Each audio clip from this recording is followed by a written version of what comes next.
Здравейте, дами и господа, в нашото първо видео, на което ще играем Roblox през компютъра.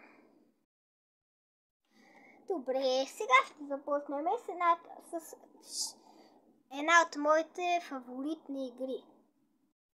Преди това, ето, само да цъкна. Това са моите фаворитни игри. Препоръчвам ви ги. Добре, сега идваме и ще играем на Raid. Ще ви покажа моят магазин в Raid, в моят магазин Tools.com 2. Зарежда. Ако искате още подобни видеа, пръснете лайк бутона и потрошете камбанката. И не забравяйте да думнете subscribe бутона. Добре, влизаме. Моят магазин се казва Green Story, зелено магазинче. Или там. Така аз му викам зеленото си магазинче. Идваме. Имам само 261 парички. Добре. Той е зареден. Имам двама работника. Този, който реди нещата по рафтовете и касиера. Аз ги взимам, поръчвам ги от тук. После се взимам джипката и слизам до завода. Този се оплаква, че няма нещо, ама той има всичко. Както може да видите, това ми е магазина. Сега ви оставям да слушате и да гледате как играя.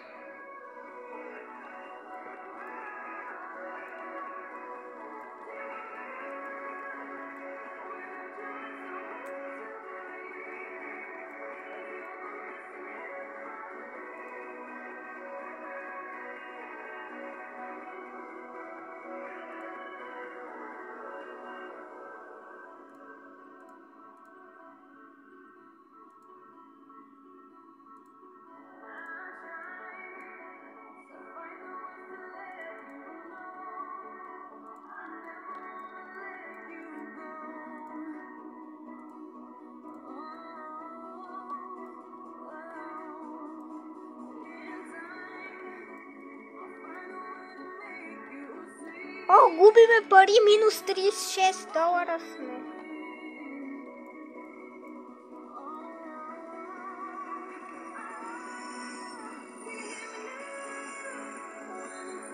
Чакайте.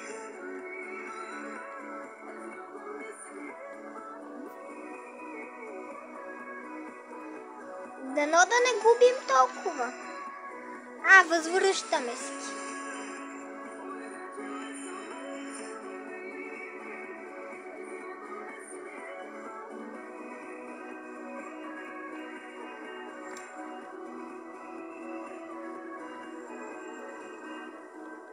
Зареждаме.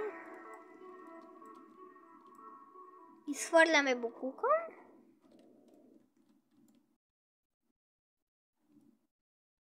Нашият приятел нарежда.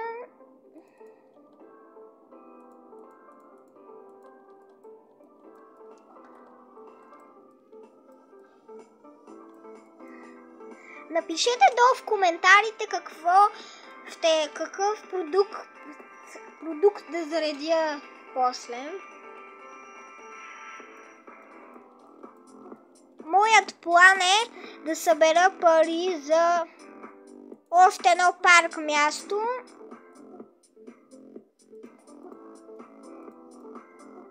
И с него да идват повече хора.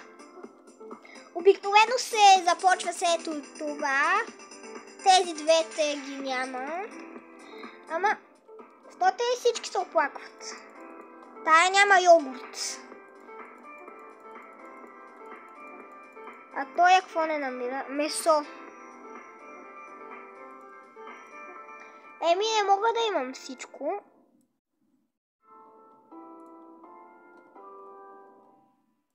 Къде ни бяга нашият работник? Ехо! Пешеходец! Идвай да редиш работи!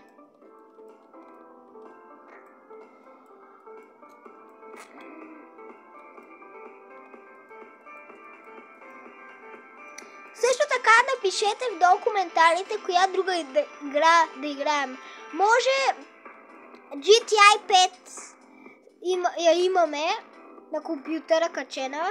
Може да играем също и Fortnite, Cossacks и така нататък и още много игри, които сигурно някои не сте ги чували, други сте ги чували.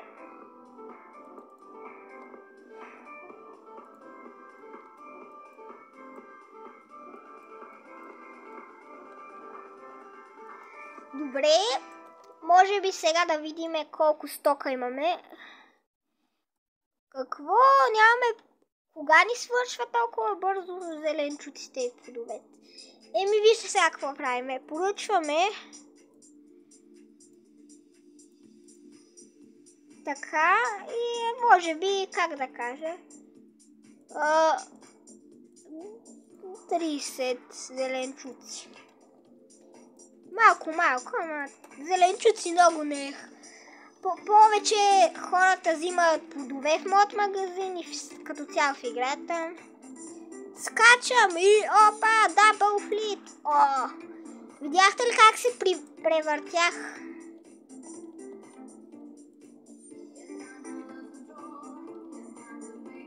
Еми,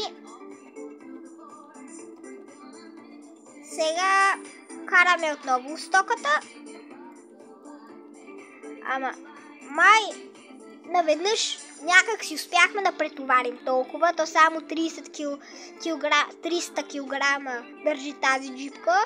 То плодовете са си тежки. Да не коментираме другите работи. Имаме си моркови, зеле или там какво трябва да бъде, динки, ананасчета, банани, ябълки, круши, мандарини, грозде, картофи, царевица, тикви, доматчета и лук.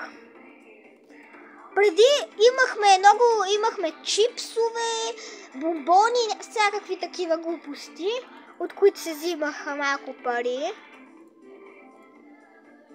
Продавахме преди сникерс, също така и всякакви други работи. Още не продаваме никакви напитки, което не е хубаво, ама... Проблем в играта е, че няма хак или прайм. Ако имаше, ще веднага да заредя, бе. Какъв си ти? Я арестуваме този чичок. Абе, я... Горе ръцете, долу краката.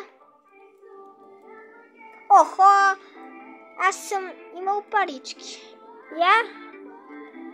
И разбира се, половината ни плодове и зеленчуци са изпраскани. С това ще си купиме малко още. 500 от тебе. 100. Сега се връщаме в нашата джипка. Както виждате, вече сме минус 25. Нашето магазинче за сега е хубаво. Не, че е лошо. Хубаво е. Напишете долу в коментарите колко го оценявате и каква друга игра да играеме. Защото сега в момента събираме пари, аз не знам за какво, ама ги събираме. И сме само плюс, защото също така следващото нещо, което сега събираме пари, са много работа. И не, както виждате, наведнъж не съм успял да занеса храната. Затова ще ни трябва няколко пъти, ама само 30 кг са останали. Значи около 20 зеленчуци плодове. Така, както виждам, вече видеоклипа е цели 10 минути. Това е мой рекорд за видеоклип. Не забравяйте да се абонирате за праймчето. Там най-новото видео, където пих хак. По принцип, обикновено аз като съм в неговите видеоклипове, той плаща за праймовете.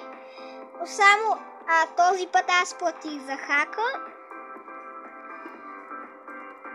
Да. Тази игра е за отпускане. Също така трябва да си умен, за да играеш до някъде, да си стратегически. Например, да не напускаш много работи и да поръчаш един и същ продукт много. Например, всичко това да е в банани или всичко това да е в ябълки, вместо да има различни продукти, защото хората няма да има магазин за банани, само банани.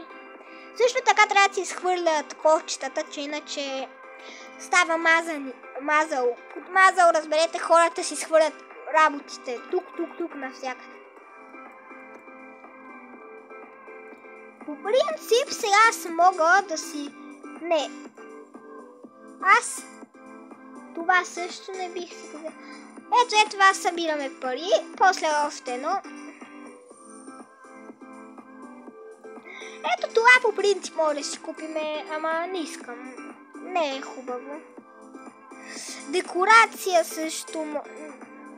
Ето така може. Това ще изхабиме много пари.